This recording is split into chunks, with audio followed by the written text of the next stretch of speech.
Good morning students. આજે આપણે 507ની unit 1 start કરશું અને એ બી એનું ચેપ્ટર 1 કોઓર્ડિનેટ સિસ્ટમ્સ સ્ટાર્ટ કરશું. કોઓર્ડિનેટ સિસ્ટમ્સ એટલે તમને ખબર તમે કેવી કઈ કોઓર્ડિનેટ સિસ્ટમ હમણાં સુધી મેજરલી ભણી છે.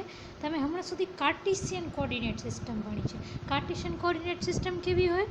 આવી રીતે 3 પરપેન્ડિક્યુલર લાઇન્સ હોય, એક એક્સ નામ આપો, એકને વાય નામ આપો ને એકને ઝેડ નામ આપો, અને કોઈ બી એક પોઈન્ટ હોય એનામાં, ધારો કે આ પોઈન્ટ પી, એને તમે કેવી રીતે ડિસ્ક્રાઈબ કરો? એના પોઝિશન કોઓર્ડિનેટ્સ હોય એક્સ વાય ઝેડ, આ રીતે. અને આ ત્રણેય એક્સિસ એકબીજાથી પરપેન્ડિક્યુલર હોય. એક્સ વાયથી પરપેન્ડિક્યુલર હોય, વાય ઝેડથી પરપેન્ડિક્યુલર હોય અને ઝેડ એક્સથી પરપેન્ડિક્યુલર હોય. તો so far we have mainly used the Cartesian coordinate system to represent motion of particle. હમણાં સુધી આપણે જેટલું ભણ્યું એમાં આપણે કાર્ટેશિયન કોઓર્ડિનેટ સિસ્ટમ XYZ વાપરતા હતા. This system however is not convenient to solve all sort of problems. પણ આ XYZ વાળી જે કાર્ટેશિયન કોઓર્ડિનેટ સિસ્ટમ છે ને, એ બધા પ્રોબ્લેમ્સને સોલ્વ કરવા માટે કન્વિનિયન્ટ નથી. એ સિસ્ટમમાં બધા પ્રોબ્લેમ સોલ્વ થઈ જાય બટ કન્વિનિયન્સ નથી, ડિફિકલ્ટ પડે.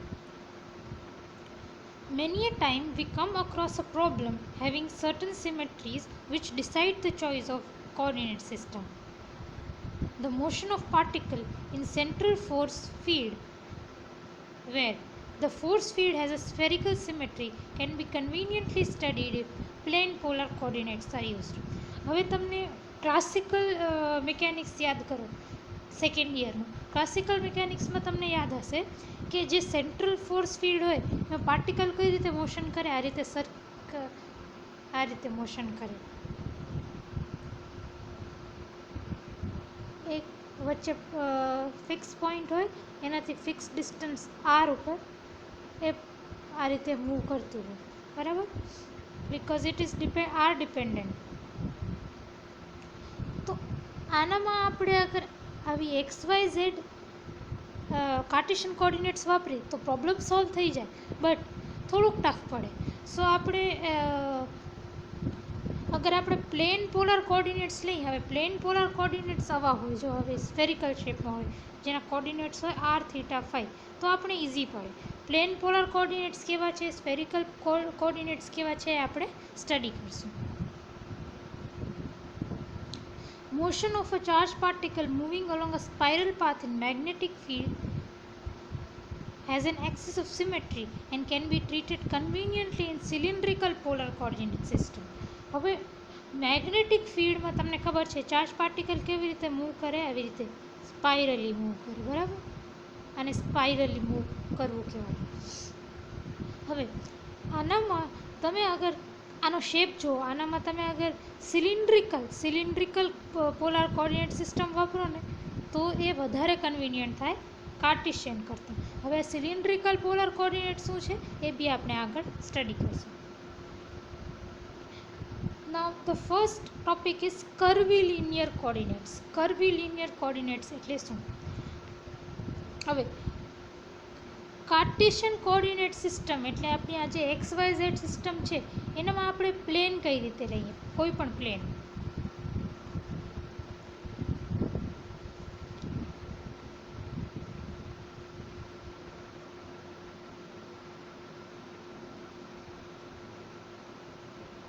આ આપણો ZY પ્લેન છે, બરાબર? ZY પ્લેનમાં x ઇઝ ઇક્વલ ટુ 0 છે, પછી આ ZX પ્લેનમાં y ઇઝ ઇક્વલ ટુ 0 છે, અને YX પ્લેનમાં z ઇઝ ઇક્વલ ટુ 0 છે. આ તો આપણે ખબર છે. અને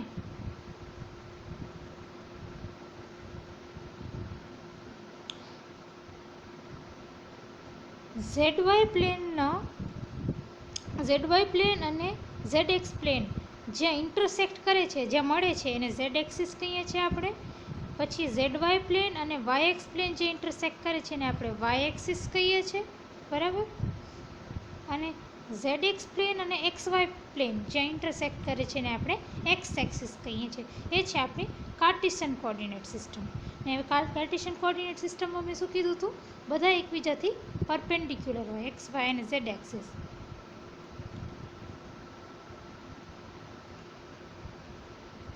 પણ પણ આ તો આપણે સ્પેશિયલ કન્ડિશન ડિફાઇન કરી છે કે ત્રણ એવી એક્સિસ છે, ત્રણ એકબીજાથી પરપેન્ડિક્યુલર. બટ અને આવી સિસ્ટમમાં આપણે પોઈન્ટ્સ ડિફાઇન કરી છે પી એક્સ વાય ઝેડ, બરાબર, કોઈ પણ point. But any suitable set of three curved surfaces can be used as reference system and their intersection as a reference axis. Such a system is called curvilinear system. હવે Cartesian કોઓર્ડિનેટ્સમાં તો આપણે consider કરીએ છીએ કે axis બધા straight line છે અને પ્લેન્સ આપણા બધા એકબીજાથી 90 ડિગ્રી ઉપર છે. પણ we need not restrict our self to plane surfaces. આપણે એવું જરૂરી નથી કે આપણે દર વખતે આવા પ્લેન સર્ફેસીસ જ હોય, x y, y z, z x જેવા. Generally, any suitable set of three curved surfaces can be used as reference surface. Generally, તમે કોઈ પણ ત્રણ set of curved surfaces લો, ધારો કે આ જો આ છે, કોઈ પણ શેપ બી કાંઈ પણ હોઈ શકે એનો. આ જો આનો શેપ આમ સ્ટ્રેટ લાઇન જેવો નથી, આ કર્વ છે, આ કર્વ છે, તો આને કર્વીલિનિયર કોઓર્ડિનેટ્સ કહેવાય. સો કર્વીલિનિયર સિસ્ટમની ડેફિનેશન શું છે? that any set of three curved surfaces can be used as reference surface. કોઈ પણ ત્રણ એવા કર્વ તમે લ્યો અને એને તમે રેફરન્સ સરફેસ તરીકે વાપરી શકો. સ્ટ્રેટ એક્સ વાય ઝેડની જરૂર નથી. And there intersection as reference axis, એટલે એક્સિસ આવી રીતે જે એક્સ વાય ઝેડ એક્સિસ હતા એની જગ્યાએ જો Q1, Q2, Q3 surface axis છે. આને કહેવાય કર્વીલિનિયર coordinates. The axis will in general be curved. જે રીતે મેં કીધું એક્સિસ જે છે એ કર્વડ છે, આવી રીતે સ્ટ્રેટ લાઇન નથી. Let us denote the curved coordinates axis by Q1, Q2, Q3 respectively. તો હવે આપણે એક્સ વાય ઝેડ હતું કાર્ટેશિયનમાં, એની જગ્યાએ એક્સ વાય ઝેડ આપણું કાર્ટેશિયનમાં હતું, એની જગ્યાએ હવે સરફેસીસ શું છે? Q1, Q2 અને Q3, બરાબર. હવે Q1 ને તમે કેવી રીતે ડિફાઇન કરો છો? Q1 ને surface Q2 is equal to constant અને surface Q3 is equal to કોન્સ્ટન્ટના ઇન્ટરસેક્શન, એના વચ્ચે જે કોમન છે એ Q1 છે. એ જ રીતે Q3 શું છે? તો surface Q2 is equal to constant. આ જો આ સરફેસ, સોરી આપણે આની વાત કરીએ છીએ ને, Q2ની વાત કરીએ છીએ, બરાબર. તો Q2 શું છે? Q2 છે surface Q3 is equal to constant અને surface Q1 is equal to કોન્સ્ટન્ટના નો જે કોમન જે વચ્ચેનો છે એ Q2 છે. એ જ રીતે Q3 શું છે? Surface Q2 is equal to constant અને surface Q1 is equal to કોન્સ્ટન્ટના જે વચ્ચે જે ઇન્ટરસેક્શનમાં છે એ છે Q3 axis. Cartesian coordinates x, y, z are related to Q1, Q2, Q3 by these equations. હવે કાર્ટેશિયન કોઓર્ડિનેટ્સ જે છે એક્સ વાય ઝેડ અને આપણા જે કર્વીલિનિયર કોઓર્ડિનેટ્સ છે Q1, Q2, Q3 એ એકબીજાથી કઈ રીતે રિલેટેડ છે? તો આ A1 જે છે એનું રિલેશન બતાવે છે. રિલેશન્સ આપણે ડીપમાં આગળ સ્ટડી કરશું, પણ આ ટાઈપના જે ઇક્વેશન્સ છે એને શું કહેવાય? એને ટ્રાન્સફોર્મેશન ઇક્વેશન કહેવાય. ટ્રાન્સફોર્મેશન શું કામ? કારણ કે આપણે Q1, Q2, Q3 કર્વીલિનિયરમાંથી આપણે એક્સ વાય ઝેડ એટલે કાર્ટેશિયનમાં આપણા ઇક્વેશનને ટ્રાન્સફોર્મ કરી છે, આપણા કોઓર્ડિનેટ સિસ્ટમને ટ્રાન્સફોર્મ કરીએ છીએ, એટલે એને ટ્રાન્સફોર્મેશન કહેવાય. The inverse transformation can also be written as. Inverse transformation એટલે પહેલાં આપણે શું કરતા હતા? કર્વીલિનિયર કોઓર્ડિનેટ્સ Q1, Q2, Q3 માંથી આપણે કાર્ટેશિયનમાં આવતા હતા એક્સ વાય ઝેડ. તો ઇન્વર્સમાં શું થશે? ઇન્વર્સમાં એક્સ વાય ઝેડથી ચાલુ કરશું અને આપણે Q1, Q2, Q3 મળશે. તો આ જો એક્સ વાય ઝેડથી આપણે Q1, Q2, Q3 મળ્યા. તો આ છે inverse transformation equation. In order to understand the transformations, consider a simple example of plane polar coordinates. હવે તમને પ્લેન પોલાર કોઓર્ડિનેટ્સ કોને કહેવાય એ મેથ્સવાળા સ્ટુડન્ટ્સને ખ્યાલ હશે. ઇન જનરલ આપણે ફિઝિક્સમાં પણ એવા પ્લેન પોલાર કોર્ડિનેટ્સ જોયા છે. પ્લેન પોલાર કોર્ડિનેટ્સ કેવા હોય? આ રીતે હોય. આ તો કાર્ટેશિયન છે. હું તમને ખાલી સમજાવવા માટે કે કાર્ટેશિયન અને પ્લેન પોલર કોર્ડિનેટ્સમાં શું રિલેશન છે એના માટે હું આ કાર્ટેશિયન દોર્યો મેં. હવે હું દોરું છું પ્લેન પોલર કોર્ડિનેટ. બરાબર? આ કાર્ટેશિયન છે. સોરી, એક્સ, આ વાય અને આ ઝેડ. આ છે કાર્ટેશિયન કોર્ડિનેટ. હવે હું દોરું છું પ્લેન પોલર. પ્લેન પોલર કઈ રીતે દોરાય? કોઈ પણ પોઈન્ટ છે ને પી, એના સાથે ઓરિજિનનો તમે એક તો લાઈન ડ્રો કરી દો ત્યાં. તો એ જે લાઈન છે ને એને આર કહેવાય, આર એક્સિસ. અને જે એક્સ એક્સિસ સાથે જેટલું એંગલ બનાવે છે ને એને થીટા કહેવાય. તો હવે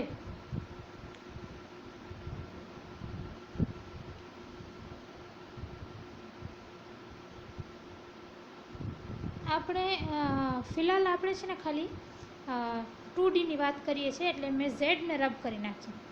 બરાબર? ખાલી 2Dની વાત કરીએ છીએ. 3Dમાં આપણે પછી જાશું. બરાબર? તો આવું છે આપણું પ્લેન પોલાર કોર્ડિનેટ સિસ્ટમ. તો હવે પ્લેન પોલાર કોર્ડિનેટ સિસ્ટમના કાર્ટેશિયન વચ્ચે રિલેશન શું? પ્લેન પોલાર કાર્ટેશિયન શું છે? કાર્ટેશિયન છે એક્સ વાય. બરાબર? અને પ્લેન પોલાર કેવા છે? એક છે આર અને એક છે થીટા. તો આર થીટા. તો આ કાર્ટેશિયન અને આ પ્લેન પોલાર. બરાબર? હવે કાર્ટેશિયન એક્સ વાય અને આ આર થીટા વચ્ચે શું રિલેશન છે? તો તમે આ જો અહીંયા બરાબર આવું ડાયાગ્રામ આપેલું છે. જો એક્સ વાય છે, આરો એક્સ, આરો વાય. પછી આ જે પોઈન્ટ પી છે, પોઈન્ટ પી એક્સ વાયમાં ડિનોટ કરવા માટે આપણે શું કરીએ? આ પી વાય અને આ પી એક્સ એ રીતે. અને આર થીટા જો અહીંયાથી પી સુધી એક લાઈન ડ્રો કરીને આર કીધું અને લાઈન એક્સ એક્સિસ સાથે જેટલો એંગલ છે એને થીટા કીધું. તો હવે આમાં તમે નોટ કરો તો આ જે એક્સ છે એ કેટલું છે? આ ટ્રાયંગલ POMમાં જુઓ. ટ્રાયંગલ POMમાં cos theta is equal to what? x by r થાય. તો x is equal to r cos theta. બરાબર? અને હવે તમે આ ટ્રાયંગલમાં આ જ ટ્રાયંગલમાં સાઇન થીટા કેટલું થાય? સાઇન થીટા કેટલું થાય? તો સાઇન થીટા ઇઝ ધીસમાં જ. આ કેટલું છે? આ છે વાય. તો વાય બાય આર. તો y is equal to r sine theta. બરાબર? તો x is equal to r cos theta અને y is equal to r sine theta. X is equal to r cos theta, y is equal to r sine theta. આપણે relationship મળી ગઈ plane polar coordinate અને Cartesian coordinate વચ્ચે. હવે તમે આ વાયને x સાથે ડિવાઈડ કરો તો y is equal to r sine theta અને x is equal to r cos theta. R cancel થાય. Sine theta by cos theta is tan theta. તો આનો હવે આ ઇક્વેશનમાં બંને બાજુ તમે ટેનને આ બાજુ લઈ જાઓ તો ટેન ઇન્વર્સ થઈ જાય. તો tan inverse y by x is equal to theta. બરાબર? અને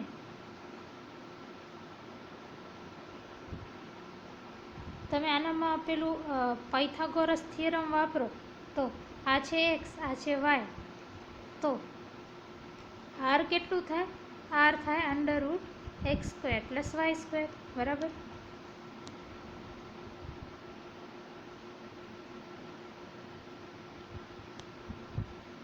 વી નાઉ ડિફાઇન બેઝ વેક્ટર. હવે બેઝ વેક્ટર શું છે? Base vector bi is drawn in the direction of change of position vector r produced by infinitesimal change in coordinate qi when other coordinates are fixed. Thus, bi is equal to del r by del qi. તો base vector શું છે? Base vector actually છે change of position vector r. Change એટલે del. change of position vector r by change in coordinate qi. Change in position vector r by change in coordinate qi. તો del r by del qi એને base vector bi કહેવાય. In general, base vector need not be a unit vector. Generally, base vector ને unit vector હોવું જોઈએ એવું ક્યાંય compulsion નથી. In fact, it can be related to unit vector ei by. હવે unit vector શું છે તમને યાદ છે? આપણે unit vector આપણે કાર્ટેશિયન કોઓર્ડિનેટમાં કઈ રીતે લેતા હતા? i, j and k યાદ છે? આ રીતે x માં યુનિટ વેક્ટર i, y માં યુનિટ વેક્ટર j અને z માં યુનિટ વેક્ટર k. બરાબર. યુનિટ વેક્ટર શું હતું? તો એવું કોન્સ્ટન્ટ વેક્ટર જેનું મેગ્નિટ્યુડ 1 હતું એ યુનિટ વેક્ટર હતું. તો હવે એ તો કાર્ટેશિયન કોઓર્ડિનેટની વાત રહી. તો હવે આપણે અહીંયા યુનિટ વેક્ટરને ei આ રીતે ડિનોટ કરીએ છીએ ei. તો બેઝ વેક્ટર છે યુનિટ વેક્ટર સાથે કઈ રીતે રિલેટેડ છે? આ રીતે bi is equal to hi by ei, where hi is equal to del r by del qi. જેમાં hi શું છે? તો hi તમને આપેલું છે magnitude of del r by del qi. શું છે? મોડ. આમ મોડનો મતલબ શું? આ મોડનો મતલબ છે મેગ્નિટ્યુડ. ફ્રોમ ઇક્વેશન a3.b મતલબ આ ઇક્વેશન 3, આ ઇક્વેશનથી તમે ei ને સબ્જેક્ટ ઓફ ઇક્વેશન બનાવો એટલે hi ને આ બાજુ લઈ જાઓ તો કંઈક ઇક્વેશન આવશે ei is equal to 1 by hi bi. બરાબર. So ei is equal to, હવે આમાં bi એટલે bi કેટલું છે? bi છે del r by del qi. બરાબર. અને hi કેટલું છે? hi છે mod del r by del qi, mod del r by del qi. તો તમને યુનિટ વેક્ટરનું પેલું રિલેશન મળી ગયું. In terms of unit vector I, j, k of coordinate system, equation a2 and a3a can be written as. હવે ઉપર આપણે જોયું bi is equal to del r by del qi. બરાબર. હવે r શું છે? r આપણું પોઝિશન વેક્ટર છે xi cap plus yj cap plus zk cap. હવે આનામાં તમે બધા સાથે બંને બાજુ ડેલ qi સાથે ડિફરન્શિએટ કરો તમે ડેલ બાય ડેલ qi બંને બાજુ. તો તમારું ઇક્વેશન કેવું આવશે? કંઈક આવું આવશે. જો del x by del qi i cap plus del y by del qi j cap plus del z by del qi k cap. બરાબર.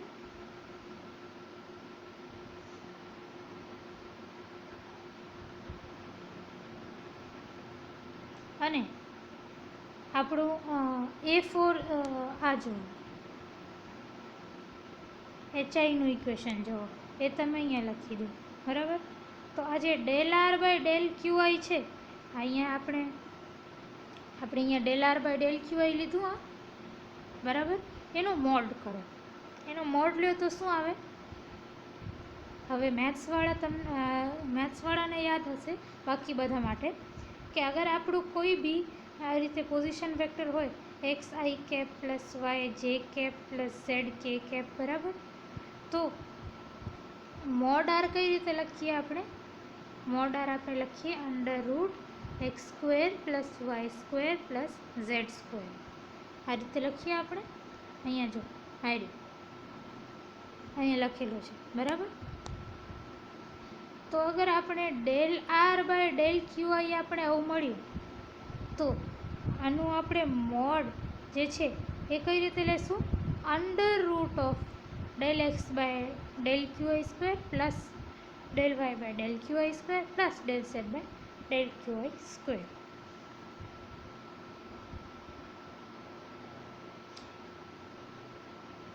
In order to define the coordinate system, the three surfaces q1, q2 and q3 must be non-coplanar. Non-coplanar coplanar એટલે same પ્લેનમાં હોવું, non coplanar એટલે something which is not on the same plane. તો હવે કર્વીલિનિયર coordinate સિસ્ટમને define કરવા માટે Q1, Q2 અને Q3 નોન કોપ્લેનર હોવા જોઈએ. તે should not be in the same plane. 3 અલગ અલગ પ્લેન હોવા જોઈએ. આપણે કાર્ટેશિયનમાં કેવી રીતે હતું, XY, YZ અને ZX 3 અલગ અલગ પ્લેન હતા. દે વર નોટ કોપ્લેનર. બરાબર. હવે તમને યુનિટ 101 યાદ, યુનિટ 1 ઓફ 101 ફર્સ્ટ યરનું ફર્સ્ટ સેમેસ્ટરમાં ફર્સ્ટ યુનિટ યાદ કરો. તમને યાદ હશે કે જ્યારે બી કોઈ પણ બે પ્લેન્સ કોપ્લેનાર રહેતા ત્યારે ડિટર્મિનન્ટ એ લોકોનો ડિટર્મિનન્ટ 0 રહેતો હતો. કોઈ પણ પ્લેન્સ કોપ્લેનાર રહેતા તો એનો આપણે ડિટર્મિનન્ટ 0 મળતો હતો. અને અગર નોન 0 મળે તો જ નોન કોપ્લેનાર હોય. હવે આપણે આ વસ્તુ તમે બધા યાદ કરો. Which means the 3 base vector must be non polar. તો કન્ડિશન શું હોવી જોઈએ?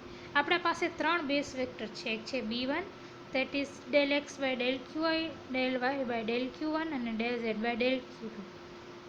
આ છે આપણો B1. બરાબર. પછી આપણો B2 શું છે? આપણો B2 છે del x by del q2i plus del y by del q2j plus del z by del q2k. એ જ રીતે આપણો B3 શું છે? ત્રીજો base vector del q by del x by del q3i plus del y by del q3j plus del z by del q3k. બરાબર. તો આપણા પાસે 3 એવા 3 જો 3 રેફરન્સ એક્સિસ છે અને ત્રણેયના પોતપોતાના બેઝ વેક્ટર છે. બરાબર. તો આ ત્રણેય બેઝ વેક્ટર નોન કોપ્લેનર હોવા માટે એ લોકોના કોઓર્ડિનેટ્સ, એ લોકોના જે કોમ્પોનન્ટ્સ છે એનો ડિટર્મિનન્ટ 0 ન હોવો જોઈએ. 0 ન હોય તો ડિટર્મિનન્ટ 0 ન હોય તો નોન કોપ્લેનર છે. So this determinant is known as, આ જો 0 નથી, this determinant is known as Jacobian. હવે આ જે A7 છે, આ ડિટર્મિનન્ટ A7 એને જેકોબિયન કહેવાય. એન્ડ આ કન્ડિશનને, આ જે કન્ડિશન છે ને કોમ્પેક્ટ ફોર્મમાં, નાના ફોર્મમાં બતાડવા માટે આપણે આ રીતે લખ્યું છે. જો del xyz by del del q1, q2, q3 is not equal to 0. આ બે સેમ વસ્તુ છે, ખાલી અલગ અલગ નોટેશન્સમાં. હવે તમને ખબર છે distance between 2 neighbouring points in coordinate system is given by. કોઈ પણ બે કાર્ટેશિયન કોઓર્ડિનેટ સિસ્ટમ છે એનામાં કોઈ પણ બે આસપાસના પોઈન્ટ છે એના વચ્ચે ડિસ્ટન્સને તમે કઈ રીતે ડિસ્ટન્સ અને આપણે કઈ રીતે મેજર કરતા હતા? dr² is equal to dx² plus dy² plus dz². એ રીતે. બરાબર. આ તો આપણે નોર્મલી ખબર છે. બરાબર. હવે dx ને તમે આ રીતે લખી શકો. dx is equal to del x by del q1 dq1 del q1 dq1 એટલે del dx થયો. પછી del x by del q2 dq2 del x જ અને del x by del q3 dq3. બરાબર. આ રીતે તમે dx ને લખી શકો. dy ને એ જ રીતે. dy જો x આપણું છે q1, q2 અને q3 નું ફંક્શન છે તો તમે dx કઈ રીતે લખી શકો? del x by del q1 dq1 del x by del q2 dq2 અને del x by del q3 dq3. એ જ રીતે આપણો y બી જે છે, જો x function of q1, q2, q3 હતું એ જ રીતે y પણ function of q1, q2, q3 છે. See, y is also a function of q1, q2 અને q3. તો તમે dy ને કઈ રીતે લખી શકો? del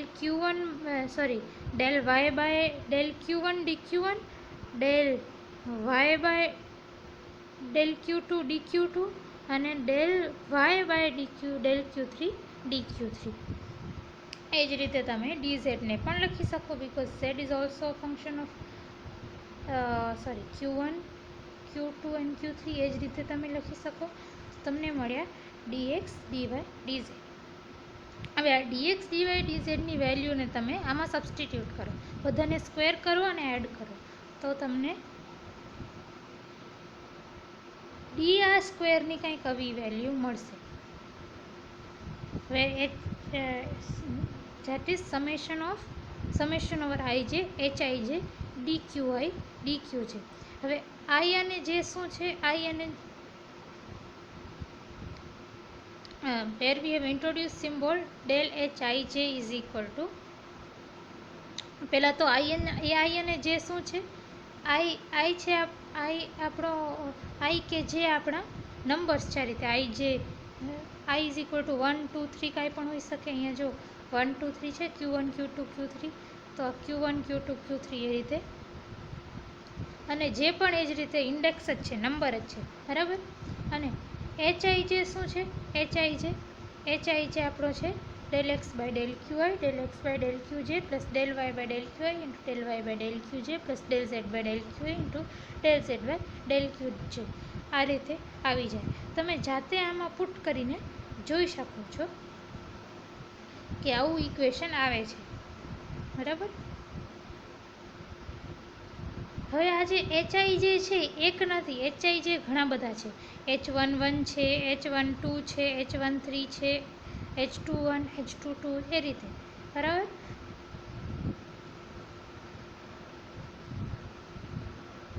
આ તો સમેશનમાં છે એટલે એક h ટર્મ નથી, ઘણી બધી ટર્મ્સ છે h. તો આ જે ઘણા બધા કોએફિશિયન્ટ છે ને hij, એને મેટ્રિક કહેવાય. બધા કોએફિશિયન્ટ hij ને તમે સાથે લખો તો એને મેટ્રિક કહેવાય. And hij specifies the nature of coordinate system. હવે કોઓર્ડિનેટ સિસ્ટમ કેવી છે એ આપણે કેવી રીતે ખબર પડે? hij ને જોઈને. તમે જોશો Cartesian coordinate system, spherical coordinate, polar coordinate system અને સિલિન્ડ્રિકલ કોઓર્ડિનેટ સિસ્ટમ. આ ત્રણેય કોઓર્ડિનેટ સિસ્ટમ જે છે ને એ ત્રણેયના hij અલગ હોય. તો તમને પેલું જોવાનું કે hij કેવા છે, અને એ પ્રમાણે તમને ખબર પડી જાય કે તમારી કોઓર્ડિનેટ સિસ્ટમ કઈ છે. એ આપણે આગળ જોશું. The curvilinear coordinate system considered so far is non-orthogonal. હવે ઓર્થોગોનલ અને નોન ઓર્થોગોનલ શું છે? કોઈ પણ એવા બે એક્સિસ હોય જેના વચ્ચે 90 ડિગ્રીનો ફરક હોય તો એ બેને ઓર્થોગોનલ કહેવાય.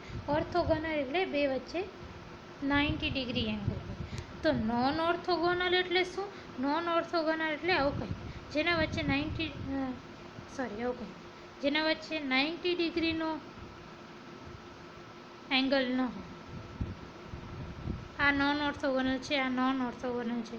તો હવે આપણે જ્યારે સ્ટાર્ટ કર્યું કર્વિલિનિયર કોઓર્ડિનેટ સિસ્ટમ, ત્યારે આપણે આવા સરફેસીસ લીધા હતા. જો ત્રણે જે છે એકબીજાથી પરપેન્ડિક્યુલર નથી. Theta is equal two 90 degree નથી, વિચ મીન્સ કે આપણે નોન ઓર્થોગોનલ કર્વિલિનિયર સિસ્ટમ કન્સિડર કરી હતી. The curvilinear coordinate system considered so far is non-orthogonal. That is, the base vectors bi are not mutually perpendicular to each other.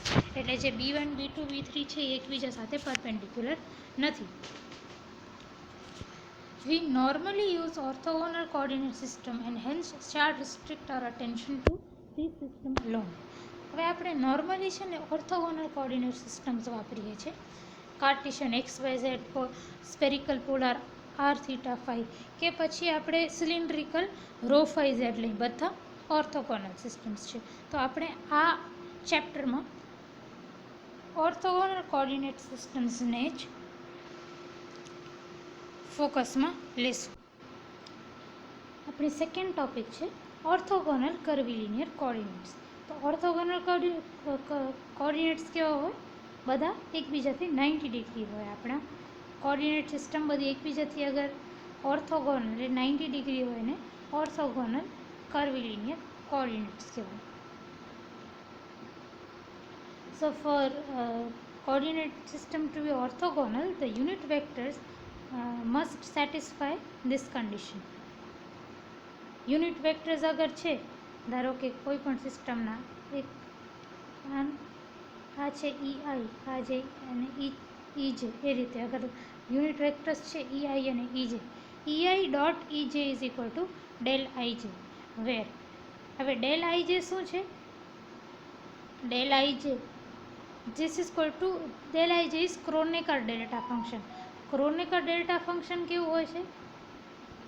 is equal to 0 if I not equal to j and is 1 if I equal to j.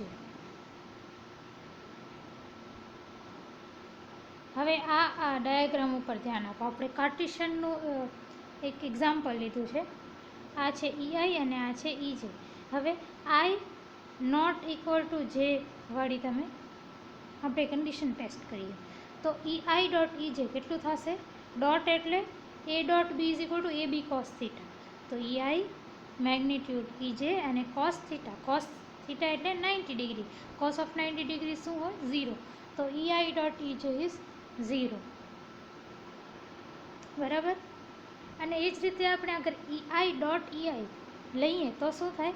EI dot EI is equal two EI into EI cos of 0 થશે, કારણ કે જો EI અને EI એકબીજા સાથે તો 0 degree બનાવે છે and cos of 0 is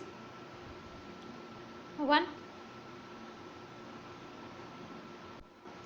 so અગર I ઇઝ ઇક્વલ ટુ જે છે તો આપણે આન્સર EI ડોટ EJ નો આન્સર આવ્યો 1 અને I નોટ ઇક્વલ ટુ જે છે તો EI ડોટ EJ નો આન્સર આવ્યો 0. આને શું કહેવાય? આને ક્રોનેકર ડેલ્ટા IJ કહેવાય.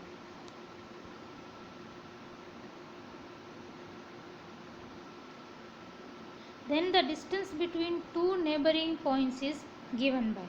હવે distance between two neighbouring points તમને ખબર છે, distance between two neighbouring points નો ફોર્મ્યુલા હતો dx square plus dy square plus dz square. હવે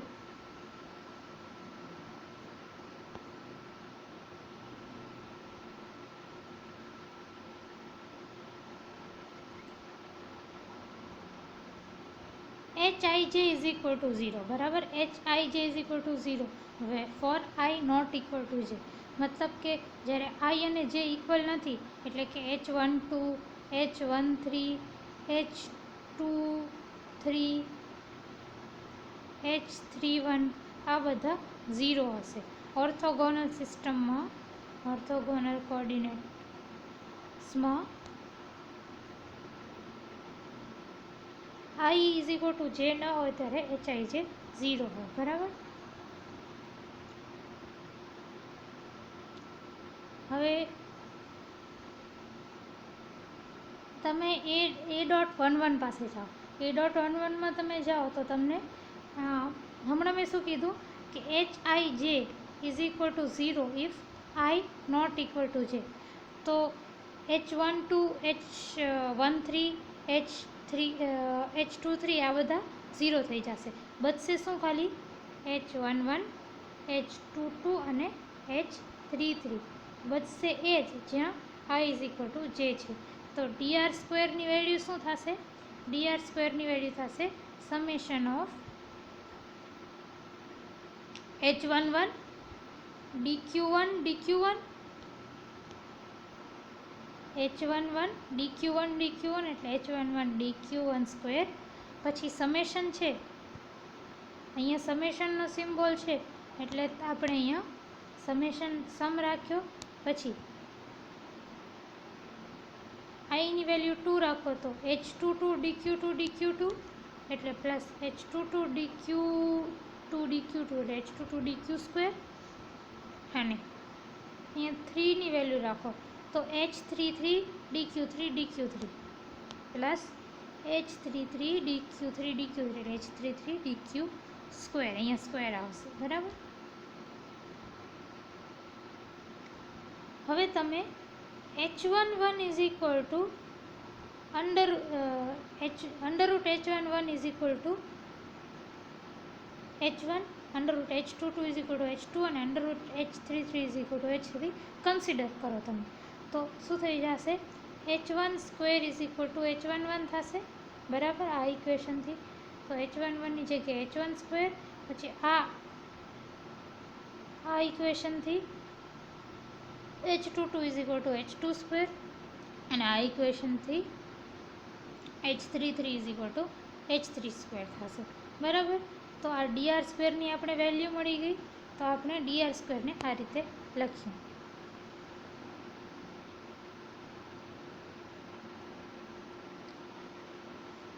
Now equation A14 suggests that a displacement vector dr can be written as. હવે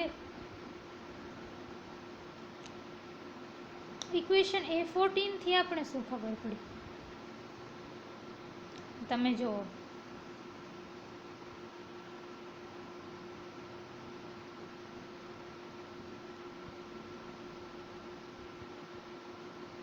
અહીંયા ધ્યાન આપો.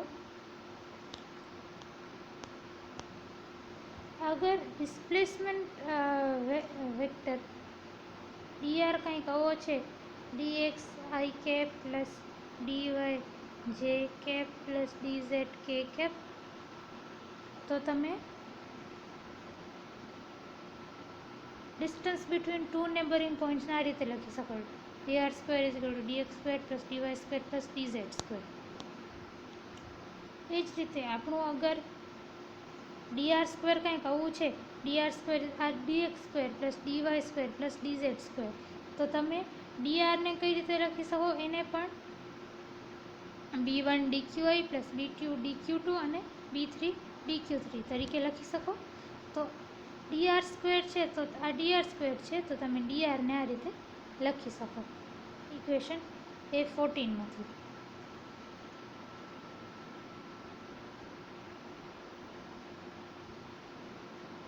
dr is equal to dr સ્ક્વેરથી તમે આ લખી શકો, dr is equal two h1 dq1 છે, તો h1 dq1 શું છે?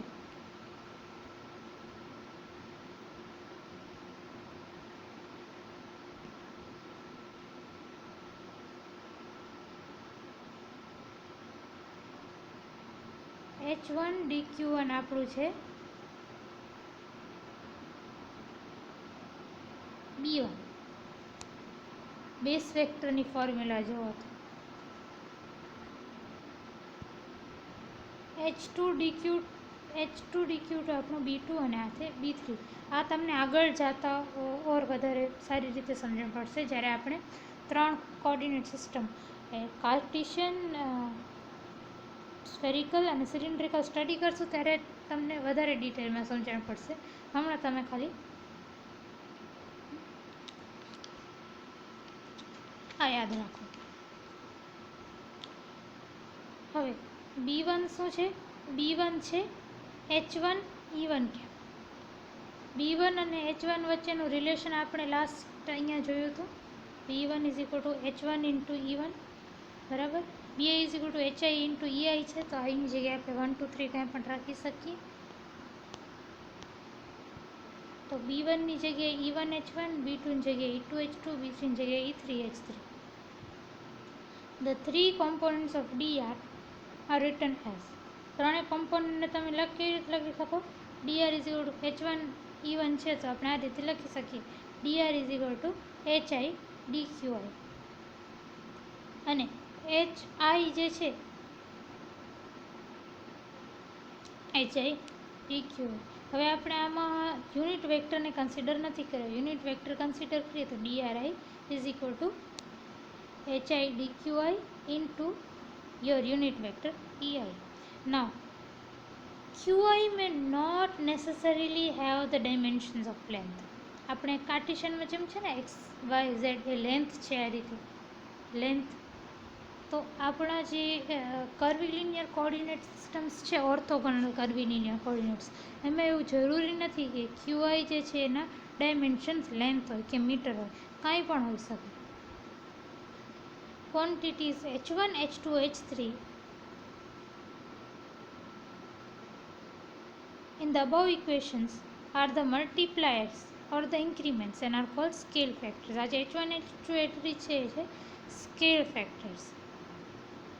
અને આ સ્કેલ ફેક્ટર્સ જે છે એના ડાયમેન્શન્સ જે છે ક્યુઆઈ ઉપર ડિપેન્ડ કરે. ક્યુઆઈની જે ડાયમેન્શન હોય એના પર ડિપેન્ડ કરશે કે તમારા સ્કેલ ફેક્ટરની ડાયમેન્શન કેવી છે. Now element of surface area. Area આપણે કોઈ પણ ઓર્થોગોનલ કર્વીલિનિયર કોઓર્ડિનેટ્સમાં એરિયાને કેવી રીતે ડિફાઇન કરીએ. તમને ખબર છે મેથ્સમાં આ વસ્તુ આપણે આવી ગઈ છે, કે મેથ્સમાં બી આવી ગઈ છે ને ફિઝિક્સમાં પણ આપણે સેમ 1માં ફર્સ્ટ યુનિટમાં જોયું હતું કે કોઈ પણ એક પ્લેન હોય જેની સાઇડ્સ બે વેક્ટરથી બનેલી હોય તો એનો એરિયા કેવી રીતે ફાઇન્ડ આઉટ કરીએ, mode of A cross B. તો હવે આપણે કોઈ પણ સરફેસ એરિયા છે જેની સાઇડ છે DR1 અને DR2, એનો પ્લેન એરિયા કેવી રીતે ફાઇન્ડ આઉટ કરશું, એરિયા આપણે mode of DR1 cross DR2. હવે R1 શું છે, DR1 શું છે, DR1 છે તમારો DR1 છે E1 H1 DQ1. તો E1 H1 અને DQ1. એ જ રીતે DR2 શું હશે, E2 H2 અને DQ2. બરાબર. હવે E1 ક્રોસ E2 શું છે, A ક્રોસ B શું હોય, A ક્રોસ B હોય A B સાઇન થીટા. તો E1 ક્રોસ E2 છે E1 mod of E1 mod of E2 into sine theta. થીટાની જગ્યાએ 90 શું કામ રાખ્યું, કારણ કે જે રીતે મેં કીધું ઓર્થોગોનલ કોઓર્ડિનેટ સિસ્ટમ છે તો દરેક કોઓર્ડિનેટનો વચ્ચે 90 ડિગ્રી એંગલ. હવે સાઇન થીટા શું છે, સાઇન થીટા છે સાઇન 90 છે 1. બરાબર. અને આ E1 અને E2નું મોડ શું હશે, મોડ E1 ઇઝ 1 અને mode E2 is 1. Y, because આપણે E1 અને E2 શું છે, યુનિટ વેક્ટર છે. યુનિટ વેક્ટર એટલે એવા વેક્ટર જેનો મેગ્નિટ્યુડ યુનિટી કે 1 હોય. એટલે આ E1 ક્રોસ E2 1 થશે. E1 cross E2 will be 1. તો એની જગ્યાએ 1 સબસ્ટિટ્યૂટ કરો તો આટલું આ જ બચે. બરાબર. એને તમે ડી સિગ્મા 12 કહેશો. એને આપણે આ ક્વોન્ટિટીને આપણે ડી સિગ્મા 12 કહીએ. તો DR1 cross DR2 is equal two D sigma 12. આપણે આ જે 1 2 લખ્યો એની જગ્યાએ આપણે જનરલ IJKના ટર્મ્સમાં લખીએ. તો D sigma IJK is equal to HI into HJ. આપણે આ જે છે 1 2 એની જગ્યાએ IJ જનરલી લખ્યું. તો IJ કાંઈ બી હોઈ શકે, 1 2 2 3 એ કાંઈ પણ હોઈ શકે. તો DIJ is equal to HI into HJ into DQI into DQ છે. આ તમે યાદ રાખજો, આપણે આગળ વાપરશું. બરાબર. Volume element. હવે આપણે વોલ્યુમ ફાઇન્ડ આઉટ કરીએ.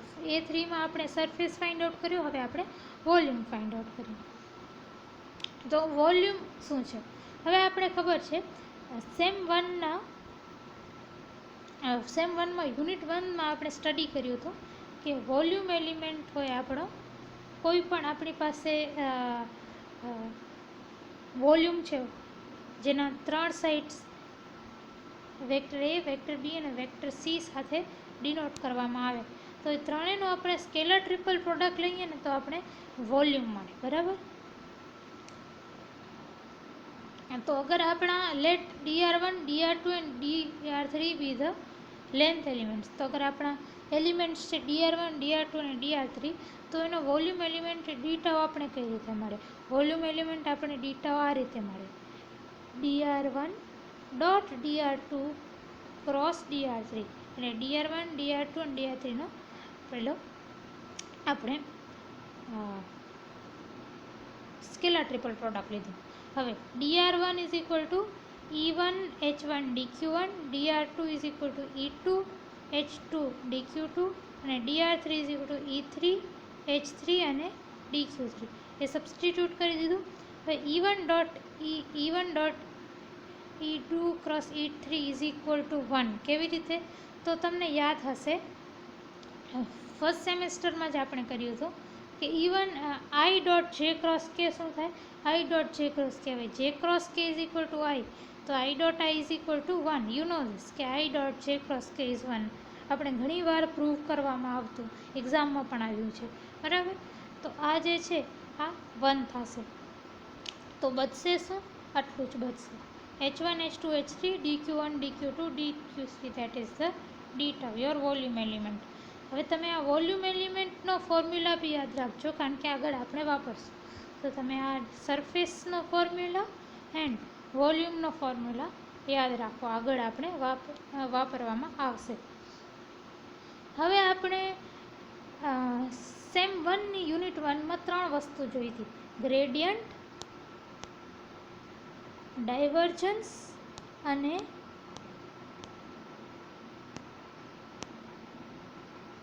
કર. ગ્રેડિયન્ટ, ડાયવર્જન્સ અને કર, આ રીતે 3 વસ્તુ જોઈ હતી. હવે આપણે ઓર્થોગોનલ કર્વીલિનિયર કોઓર્ડિનેટ્સમાં આપણે ડાયવર્જન્સ, ગ્રેડિયન્ટ, ડાયવર્જન્સ અને કર જોશું. તો હવે ઓર્થોગોનલ આપણા કર્વીલિનિયર કોઓર્ડિનેટ્સમાં ગ્રેડિયન્ટને આપણે કેવી રીતે ડિફાઇન કરીએ? આપણે કાર્ટેશિયનમાં કેવી રીતે કરતા હતા? ગ્રેડિયન્ટ ડેલને define i cap del by del x plus j cap del by del y plus k cap del by del z, બરાબર. તો આપણે જનરલ r1 r2 r3 છે એમાં કઈ રીતે ડિફાઇન કરશું? તો આઈની જગ્યાએ યુનિટ વેક્ટર e1 અને ડેલ એક્સની જગ્યાએ ડેલ r1, જેની જગ્યાએ e2, ડેલ વાયની જગ્યાએ ડેલ r2 અને કેની જગ્યાએ e3 અને ડેલ ઝેડની જગ્યાએ ડેલ r3. એ જ વસ્તુ છે. હવે તમને ખબર છે કે del r1 is equal to hi del qi.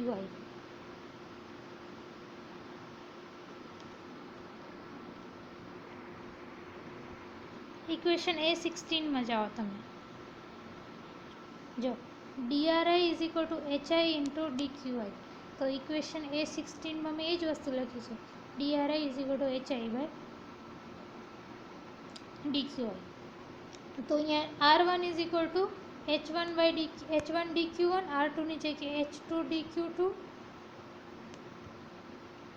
અને r3ની જગ્યાએ h3 dq3 લખો તો તમારું આવું આવી જશે. આ ઇક્વેશનમાં r1ની જગ્યાએ ડેલ r1ની જગ્યાએ h12 dq1, પછી r2ની જગ્યાએ h2 ડેલ q2 અને r3ની જગ્યાએ h3 ડેલ q3 સબસ્ટિટ્યૂટ કરી દો. ક્યાંથી? તો આપણે આ ઇક્વેશન જે જોઈ હતી A16 આમાંથી, બરાબર. તો તમને વેક્ટર ડિફરન્શિયલ ઓપરેટર ડેલ મળી જાય. હવે ગ્રેડિયન્ટ કોને કહેવાય? Gradient of scalar function phi is del phi. તો આપણે ડેલ મળી ગયું, તો આપણે એને ફાઈ ઉપર ઓપરેટ કરી નાખીએ, મતલબ કે અહીંયા ફાઈ લગાવી દઈએ બધી જગ્યાએ, તો આપણે ગ્રેડિયન્ટ મળી જાય. તો આ A22 યાદ રાખજો તમે કે આ છે ગ્રેડિયન્ટ, બરાબર, ગ્રેડિયન્ટનો ફોર્મ્યુલા. એ જ રીતે આપણે ડાયવર્જન્સનો ફોર્મ્યુલા ફાઇન્ડ આઉટ કરશું ઓર્થોગોનલ કર્વીલિનિયર કોઓર્ડિનેટ્સમાં.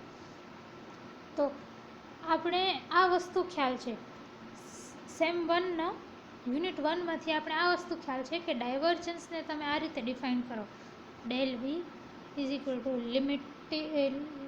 taking a limit of d tau tends to 0 integration of v dot d sigma divided by d tau.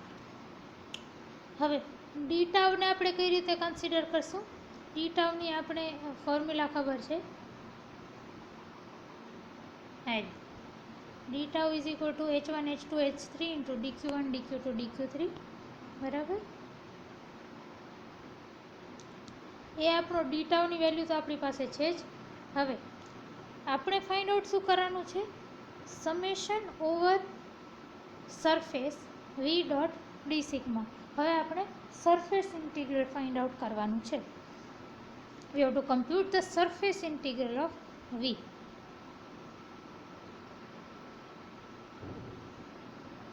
First consider surfaces marked 1 and 2. તો આપણે આપણા ઓર્થોગોનલ કર્વીલિનિયર કોર્ડિનેટ્સમાં આ રીતે બે સરફેસ કન્સિડર કર્યા છે. આ છે સરફેસ 1, આ છે સરફેસ 2. હવે એનું ઇન્ટિગ્રલ ફાઇન્ડ આઉટ કરવા માટે, surface integral of V find out કરવા માટે આપણે કન્સિડર વેક્ટર વી એઝ. હવે આપણે કન્સિડર કરશું વેક્ટર વી જેનો સરફેસ 1માં કોમ્પોનન્ટ છે V1 અને સરફેસ 2માં છે V1 પ્લસ ડેલ્ટા V1, બરાબર. હવે સરફેસ 1નો એરિયા કેટલો થશે એ તમે જુઓ. સરફેસ 1માં કયા બાઉન્ડ્રીઝ છે? તો એક છે DR2, આ છે DR2 અને આ છે DR3. તો સરફેસ 1નો એરિયા કેટલો હશે? DR2 into DR3. તમને ખબર છે કોઈ પણ આ રીતે એરિયા હોય તો આવી રીતે સરફેસ હોય તો આનો એરિયા કેવી રીતે બને? dx ઇન્ટુ dy, આ રીતે લેન્થ ઇન્ટુ બ્રેથ, બરાબર. Area is equal to length into breadth. તો તમે આની લેન્થ અને બ્રેથ જુઓ. લેન્થ અને બ્રેથ છે DR2 અને DR3. તો area of 1 is equal two DR2 into DR3. હવે DR2 કેટલું છે? DR2 છે H2 ઇન્ટુ DQ2. વારે વારે કહું છું, આ વસ્તુને તમે યાદ રાખજો. A16 ને DRI is equal to HI DQA આપણે બહુ વાપરશું આને. સો DRI is equal to HI DQA થાય તો DR1 અને DR2 અને DR3 ને તમે કઈ રીતે લખી શકો? DR2 ને તમે લખી શકો H2 DQ2 અને DR3 ને તમે કઈ રીતે લખી શકો? H2 H3 DQ3. તો તમને એરિયા ઓફ 1 મળી ગયો. હવે એરિયા ઓફ 2, સરફેસ 2માં તમે જુઓ. સરફેસ 2 કોનાથી ઘેરાયેલો છે? DR2 અને DR3. અગેન એનાથી જો DR1 ઉપર જ છે તો એનો એરિયા સેમ જ હશે. જો આ બંનેનો એરિયા સેમ હશે કારણ કે આ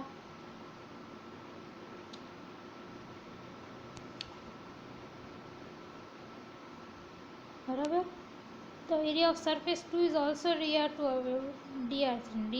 DR3 આપણો H2 H3 DQ2 DQ3 છે, બરાબર છે. હવે the contribution of this surfaces toward surface integral. હવે સરફેસ 1 અને સરફેસ 2નું કન્ટ્રીબ્યુશન ફાઇન્ડ આઉટ કરવા માટે મને શું કરવું પડશે? સરફેસ 2નું કન્ટ્રીબ્યુશન છે V1 delta V1 into DR2 DR3 minus શું કામ કરું છું? આનો આ ડાયરેક્શનમાં છે, આનો આ ડાયરેક્શનમાં છે. તો ધીસ માઇનસ ધીસ. તો V1 del V1 into its area, V1 delta V1 into its area. Area કેટલો છે? H1 H2 H3 DQ1 DQ3. જો એરિયા આટલો છે. અને minus V1 into its area. આનો એરિયા કેટલો છે? H2 H3 DQ2 DQ3 જેટલો છે, બરાબર છે. હવે આને માઇનસ કરો તો બચશે શું? ખાલી આટલું બચશે. આ V1 અને આ V1 આ વાળું જશે તો બચશે આટલું જ. માઇનસ કરીને જુઓ. હવે આમાં ડેલ Q1 ને મલ્ટીપ્લાય અને ડિવાઈડ કરો. ડેલ Q1 ને ડિવાઈડ કર્યું અને DQ1 ને મલ્ટીપ્લાય કર્યું, બરાબર. અને હવે આ જે તમને મળ્યું એનામાં H1 ને મલ્ટીપ્લાય ડિવાઈડ કરો, H1 ને મલ્ટીપ્લાય ડિવાઈડ કરો. તો હવે નીચે શું આવી જશે? હવે આને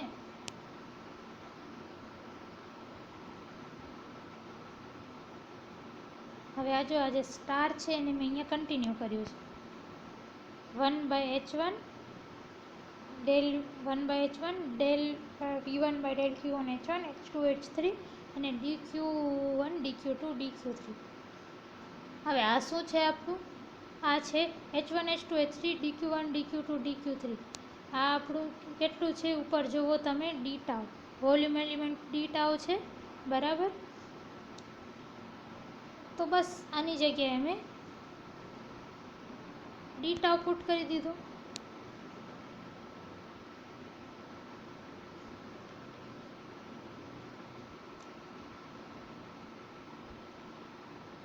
હવે આ H1 છે, બરાબર. અહીંયા લખવામાં ભૂલ થઈ છે. જો આ H1 છે, આ H1 છે, અહીંયા બી H1 છે. હવે તમે આને H23 સાથે મલ્ટીપ્લાય એન્ડ ડિવાઈડ કરો તો ઉપર H23 આવશે, નીચે પણ H23 આવશે, બરાબર. તો તમારો ઇક્વેશન કંઈક આવું બની જશે. હવે H2 અને H3 કોન્સ્ટન્ટ છે એટલે તમે આ બે ડેલની અંદર લઈ જાઓ તો કંઈ ફરક નથી પડતો, બરાબર. તો આપણે કોન્સ્ટન્ટ છે એટલે ડેલની અંદર લઈ જઈએ. તો તમારી આ જે ફોર્મ્યુલા છે આ તમે કઈ રીતે લખી શકો? તમે આ રીતે લખી શકો. જો એ જે બારે H2 H3 છે એને હું અંદર ડેલની અંદર લઈ આવી.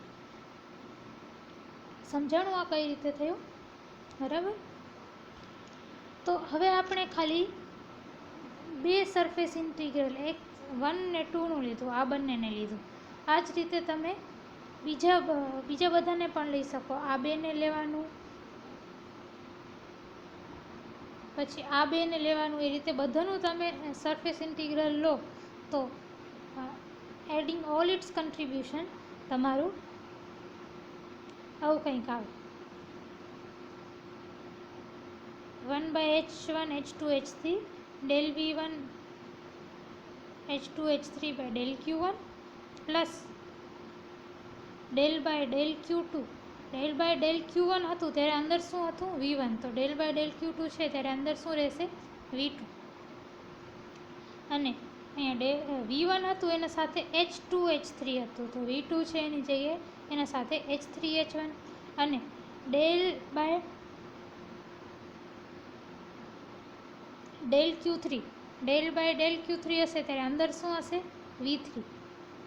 અને સાથે શું હશે? H1 H2. તો આ તમને ખાલી એક પ્રૂવ કરવાની જરૂર છે, બાકી બધા તમે એને જનરલાઇઝ કરીને લખી શકો. તો 1/H1 H2 H3 તો બધામાં રહેશે અને ડી ટાઉ પણ બધામાં રહેશે. ખાલી આ જે છે એને તમે બધા માટે જનરલાઇઝ કરો છો, બરાબર. Q1 Q2 Q3 માટે. આ તમારો સરફેસ ઇન્ટિગ્રલ મળી ગયો. હવે આપણો ડાયવર્જન્સનો ફોર્મ્યુલા આવો છે, બરાબર. હવે આ ડાયવર્જન્સના ફોર્મ્યુલામાં તમે આ પુટ કરી દો તો તમને ડિવાઇડેડ બાય ડી ટાઉ છે તો આમાંથી ડી ટાઉ નીકળી જશે. તો તમારો ડાયવર્જન્સ કેવો બનશે? ડાયવર્જન્સની ફોર્મ્યુલા કંઈક આવી બનશે. હવે લાપ્લાસિયન ઓપરેટર કોને કહેવાય? Laplacian operator is equal to del square phi. હવે ડેલ સ્ક્વેર ફાઈ તમે કઈ રીતે લખી શકો? Del square phi is equal to del dot del phi. મતલબ કે ડાયવર્જન્સ ઓફ ગ્રેડિયન્ટ. આ જો ડેલ ફાઈ શું છે? આપણું ગ્રેડિયન્ટ આપણે અહીંયા ફાઇન્ડ આઉટ કરેલું છે. આ ગ્રેડિયન્ટ છે, બરાબર. હવે આનું અગર તમે ડાયવર્જન્સ લ્યો, આ ડેલ ફાઈનું ડાયવર્જન્સ લ્યો, મતલબ આ જે ડેલ વી છે, ડેલ વી જે છે અહીંયા ડેલ ડોટ વી છે જગ્યાએ ડેલ ડોટ ડેલ ફાઈ. મતલબ કે v is equal to del phi put કરી દેવાનું. V is equal to del phi આ ઇક્વેશનમાં તમે પુટ કરો તો તમારું લાપ્લાસિયન ઓપરેટર આવી જાય. આ રીતે આ તમને ડિરાઈવ કરવાની જરૂર નથી, ડાયરેક્ટલી આપેલું છે. હવે તમે છે ને ડાયવર્જન્સ, ગ્રેડિયન્ટ અને લાપ્લાસિયનના આ ઇક્વેશન્સ યાદ રાખજો, કારણ કે આપણે આગળ એને વાપરશું.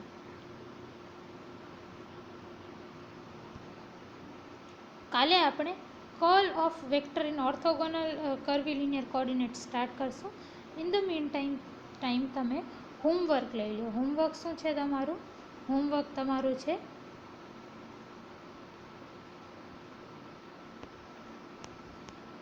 LQ8. તમે પાછળ જોશો ને તો લોંગ ક્વેશ્ચનમાં 8th ક્વેશ્ચન તમારો હોમવર્ક રહેશે, બરાબર?